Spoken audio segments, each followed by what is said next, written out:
Hi, I'm Dennis Lewarch. I'm the Tribal Historic Preservation Officer for the Suquamish Tribe, and I'm an archaeologist. I was trained at the University of Washington and Arizona State University.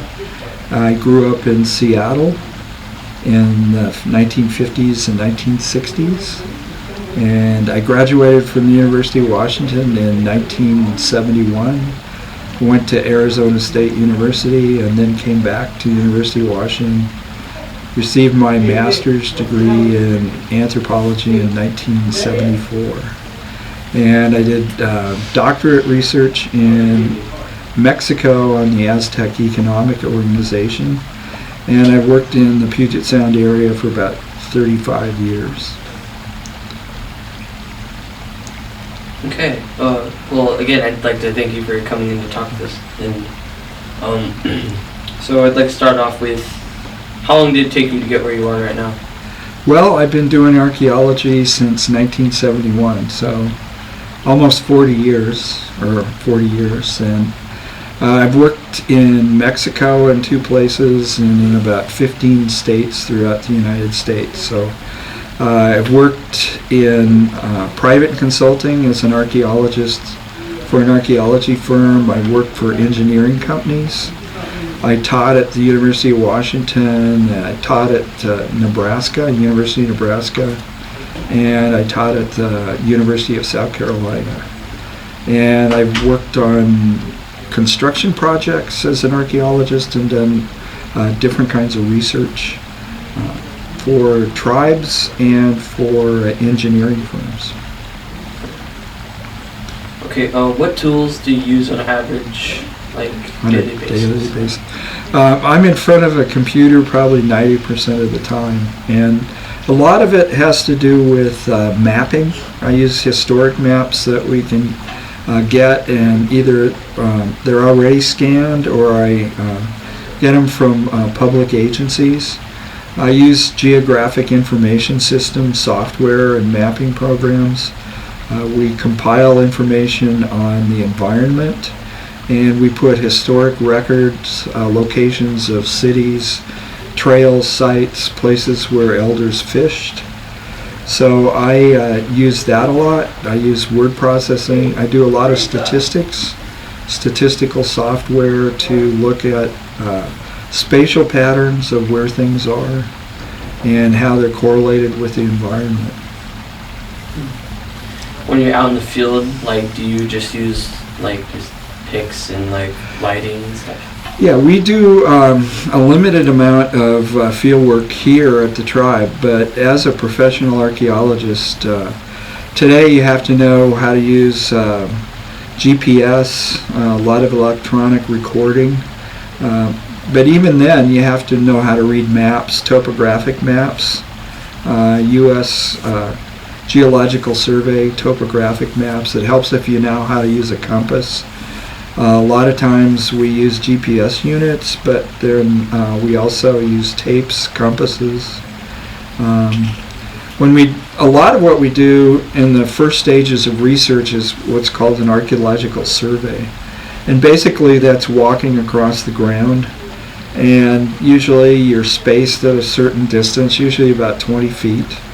And in places that have a lot of vegetation, you stop every few feet and excavate holes in the ground with a shovel. And so that's what we use. People say, how do you know how to find archaeological sites? Kind of the first stage, if people haven't found it already, through construction, is we go and look at the landscape. And we sample the landscape. We walk across it, we excavate. And then if you find an archaeological site, what do you do? Well, today the preferred thing to do with archaeological sites is map them, protect them in place, and not disturb them, but that's not always possible. So the next phase is then you take more intensive samples of an archaeological site to try to figure out how important it is, it's significant. And then if it is significant, based on certain criteria, you then go in and do what's called data recovery. And that's what people think of when they think about archaeology. People excavating in square holes using trowels and shovels and screening the earth. So depending on the archaeological site, you might use shovels, you might use trowels, you might use dental picks. Again, that kind of fine-grained work that people see when you're on the Discovery Channel or National Geographic. That's kind of the end product that we don't do a lot of. What was your inspiration to become an archaeologist? Well, I liked, as an undergraduate at the University of Washington, I took a lot of anthropology courses, and I was interested in traveling, so when I was working my way through school, at the end of the summer, I would go down to Mexico between summer quarter and fall quarter. And it just growing up in Seattle, being down in the desert and the jungle was just kind of really interesting. And I got good grades, and I wanted to go to graduate schools. And that's also for folks that's hard now to kind of relate to, but that was during the Vietnam War. So once you graduated, you got drafted into the military unless you went to graduate school, so or had some other exemption. So I was really interested. I wanted to be a college professor, and archaeology kind of had the mix of field work and really interesting things. I think archaeology makes a big contribution to our knowledge about how people work.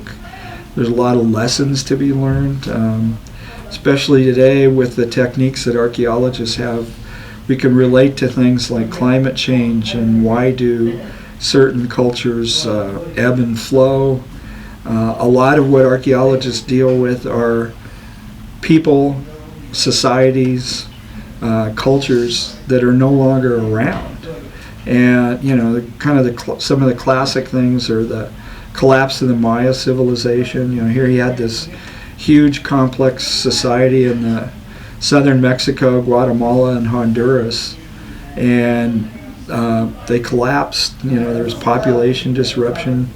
There's a lot of lessons to be learned from the past, and so that was intriguing to me as well. Has anyone else in your family taken this job choice? No. I'm the only one. My son is, I got him interested. He's been on archaeological projects, but he got his degree in geology. My daughter was interested in anthropology. She got her degree in physical anthropology. So both of them did degrees in things that are related to what I do, and some of it was based on going out in the field with me and on projects with me. So they, again, my daughter did human evolutionary biology, which is physical anthropology, and then my son did geology. Cool. What is your best and or worst memory of this job? Well, there's a lot of hard work. You have to work through bad weather, especially in contract archaeology. If you're doing research, you can kind of do your work in the field during optimal weather conditions. When you're doing contract archaeology, when you have a contract to do a certain job and there's a time limit, you generally have to do the field work regardless of what is going on. So I worked on projects in the winter where the ground has been frozen and it's 20 degrees and you're excavating, the ground's frozen, using picks and pointed instruments to kind of chunk out dirt in the snow and then putting it in a heater in order to screen it. So there's some tough work there. One of the attractions, at least when you're younger, is getting out in the field. When you do archaeological survey, you're walking miles and miles in a day, and around here there's some really pretty landscape, especially in eastern Washington. So I've done a lot of surveys where you're walking through the sagebrush and it's nice weather, and so that's really fun. I think some of the big sites that I've worked at, and also working in Mexico. Working in Mexico was really an interesting experience. I lived in a small town where few people spoke English. I lived there for 2 years. Learned Spanish really well. I had taken Spanish in middle school, but when you have to use it every day, and it was a really rewarding cultural experience.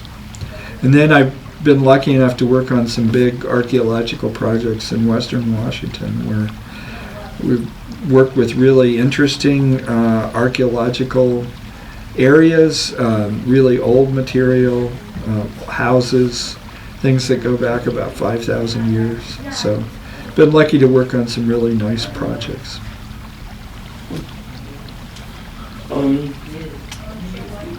What is the worst injury you've ever had? I sprained my ankle once at working. That's about it. I've been pretty lucky. I mean, again, a lot of what you do is walk in strange terrain, and you're out there a lot. We work around construction machinery a lot.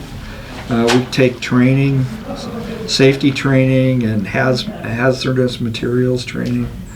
So I've never really been injured on the job, except for one time when I tripped over something and sprained my ankle. That's pretty lucky that way. Yeah, especially with like rock slides. Well, that and just heat. Heat strokes. Heat strokes. You really have to watch. I'm working in the Southwest in Mexico. I've had people when we worked in Mexico that had really heat problems and fainted and collapse. Yeah. So you really have to watch that. But I've been pretty lucky. So how much traveling, like as a percent, do you do? Well, now I don't do that much, but when you start in archaeology, really kind of depends on who you're working for. If you're working for a private company and they work in a certain region, you're probably traveling quite a bit, staying in motels quite a bit. If you're kind of itinerant, there's projects all throughout the United States, and a lot of times they're 3 or 4 month or 5 month projects, and there might be a pipeline or a transmission line or something like that. So on those projects, you're living out of motels for months on a time. I worked up in Port Angeles on the Switzin project, and that went from March to December. So 5 days a week I was up in Port Angeles. So I was traveling. I was gone most of the time. I would come home for weekends. If you work for an agency like the Corps of Engineers in Seattle, they have civil projects over in Montana. And so depending on your job classification, you might be traveling 1 week out of 4 every month. For the tribe, I really stay in this area. So when I travel, it's usually for meetings or archaeology conferences, things like that. So it really depends. If you're an academic, you're at home and then you go off and do field work. Depending on where you work, you might be doing it in the summertime. A lot of people that work in Mexico do it in the wintertime when it's cooler. So it just depends. So there, again, and you're probably not gone every year. Usually in the academic setting doing research, you might do 2 or 3 field seasons and then take 4 or 5 years to analyze that information. So really depends. But in contract work, you're traveling quite a bit. If you work for a Forest Service office, again, it's working around the area you're in. You're probably not going very far. Okay. Like in college, or like for any job thing, do you usually have to take like a test or like a survey or something to show that you're like eligible for doing it? I didn't. I don't know what they do now, but I mean, an anthropology degree has basic requirements. You really, in just about any field today, you have to have math skills and statistical skills. And again, there's different parts of archaeology where you can kind of focus on. Like there's a whole field of archaeometry, which is really chemistry and physics. So people take those skills and analyze the makeup of artifacts.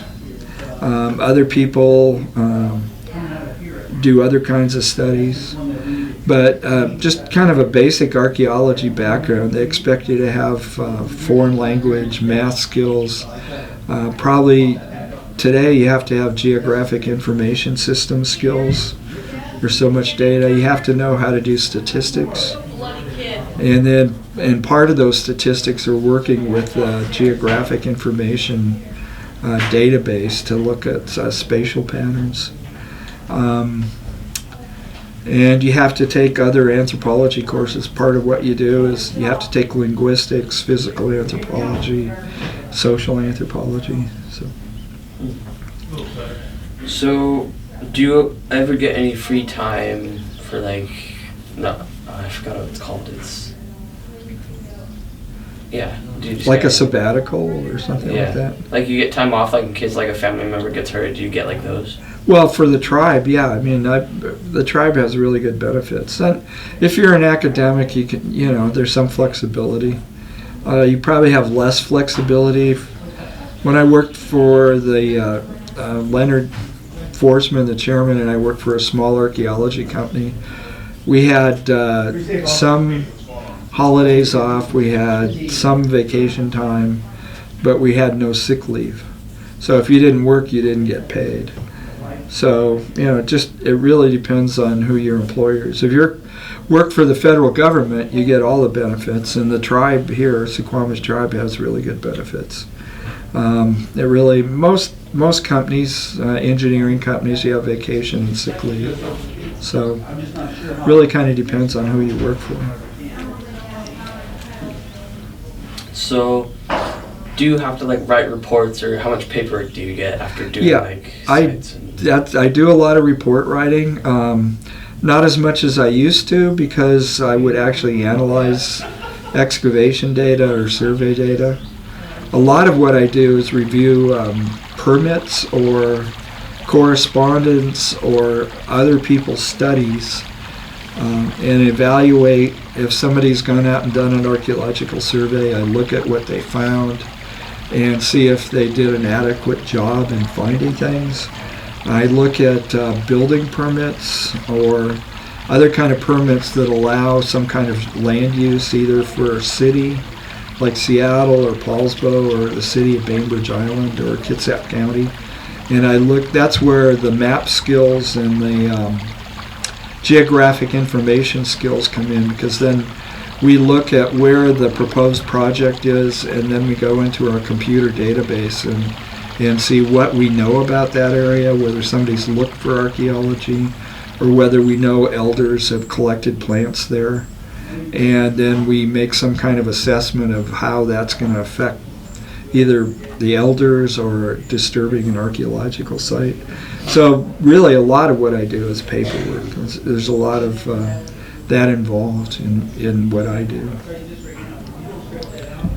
So, after a site or going on a project, do you write down all the elements and different species of stuff do you write down? The way in archaeological, if you did a big excavation project, first of all, there's you have forms for everything. So as you excavate, you have a map of the entire site, you have a map of the excavation area you're working in, you're doing photographs, you're drawing pictures of stratigraphy. So there's a lot of records just generated, because the important thing is you have to realize when you're actually excavating a site, you're destroying it. I mean, it's not there anymore, so the part that you've removed is gone. So what you have to do is generate the best possible written record or photographic record so that other people can use it in the future. Then that comes back. Then you have the laboratory work. So you were talking about, we have specialists, so we screen the soil, and we then back in the laboratory have people sort what is in the soil into things like fish bone or other animal bone, bird bone, deer bone, things like that. Stone tools. If you have a site that has lots of shells, all the shells are sorted. All that material is sorted and put in Ziploc bags, and then that is analyzed by specialists. So we have a person who knows all the different skeletal elements of fish. So the fish bones go to that person, and they identify everything they can. And part of it is that sometimes we have so much material, you can't analyze everything. So that's where your knowledge of statistics comes in. You do a statistically valid sample of things. The things you don't analyze then are also saved for people in the future. So each specialist, we have people that we take samples of soil, and then people that are trained in recognizing plants and burn bits of plants, put that soil in water, and the charred botanical material floats to the top, and they skim that out, and they use binocular microscope to identify things like salmonberry seeds or blueberry or pieces of hazelnut, things like that. So that all goes to the specialists, and we do radiocarbon analyses. So you take samples of bone and charcoal and shell. That goes to a special laboratory. That's all they do. And so we get all these specialized analyses back, and then a few people sit down and assimilate all that and put it together and make maps and do spatial analysis. And that's what an interpretive report is. So that all comes together at the end. So depending on your role in that project, if you're the project leader, you and one or two other people are tasked with pulling all that information together and making some kind of interpretation and coherent summary of what went on.